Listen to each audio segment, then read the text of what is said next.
Hey folks, so here we are with Mac, and we are working with Mac on the Halti, or the Heather's Heroes in this case.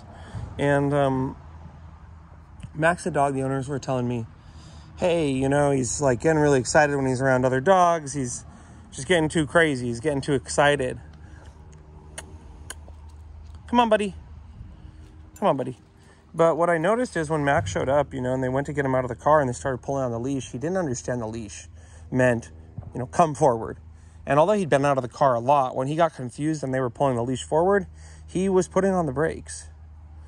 And so this brings me to this topic of discussion, which is how oftentimes we're calling these bully breeds stubborn. We are finding them aggressive, reactive. It's very confusing what's going on. We're saying things like, you know, they don't want to go for a walk and they put on the brakes and I got to drag them down the street. Or they're saying, oh my God, they just want to drag me down the street. What is the deal with that, folks? Well, it comes down to something real basic. And that's just teaching the dog how to overcome pressure of the leash.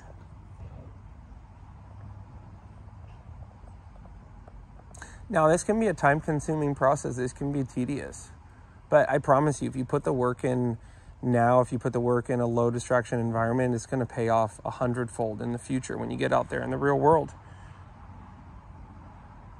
Something as simple as this dog understanding, hey, you know, there's a sensation on my neck. Mac, come on, sit. Mac. And there's only one option. The option is to sit. This is the only thing to do.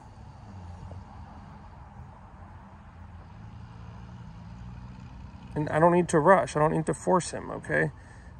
He's a really strong dog, but could use 2 fingers to hold the leash here. But I do need to wait. I do need to be patient and show him the way this pressure works on the lead.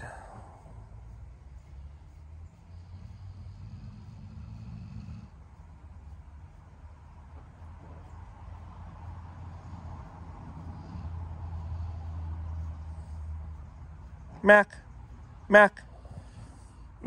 hey. So imagine I'm having the same conversation with the dog, but they're pulling me towards a dog.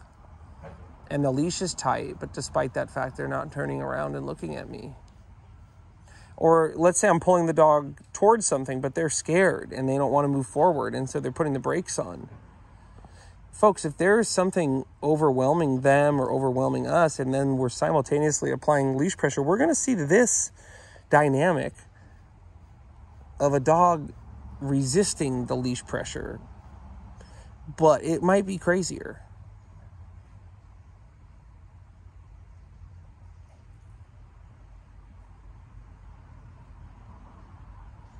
So that's why introducing the Halti or the Heather's Heroes is a good exercise for any dog and any owner team to simply practice overcoming a challenge.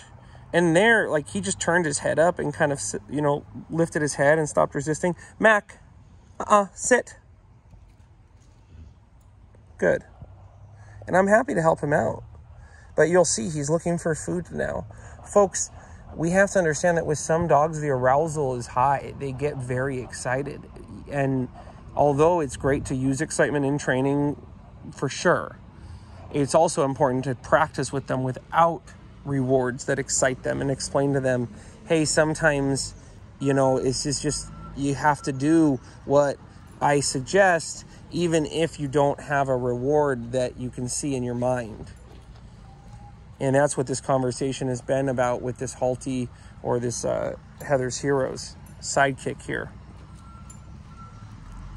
Folks, I know it can be difficult to introduce the collar to a dog. They can appear stressed. They can appear overwhelmed. But I promise you, if you work with them and you don't immediately give in, you will find that not only will your dog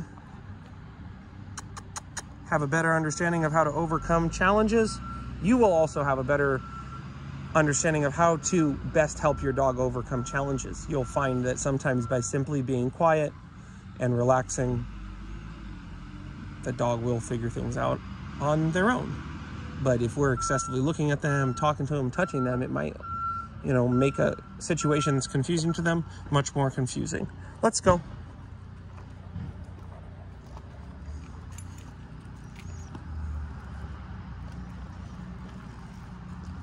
Good job. Now let's walk him up to some dogs and see how he does. Come on, buddy. Good.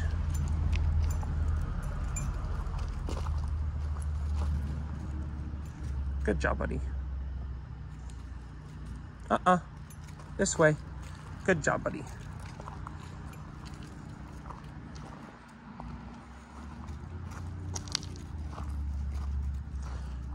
So reactivity can be created very quickly when the dog is getting excited and there's a pressure on the leash and they're distracted, essentially.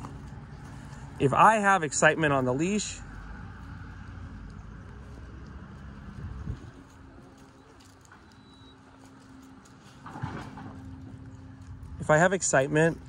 I want the dog looking at a reward that I have the ability to give them.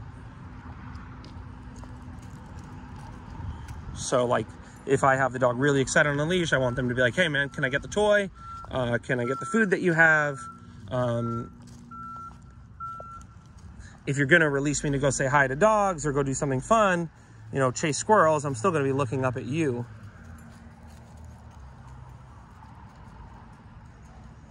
So his fur goes up, which to me just indicates we just need to slow down in the socialization process.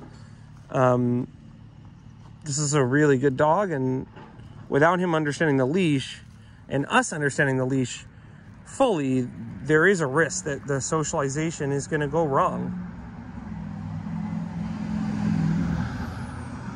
Come on. So when you get a halty on the dog, it's super important, you know, to go slow. And any leash, any training program, you know, don't rush into socialization with that training tool.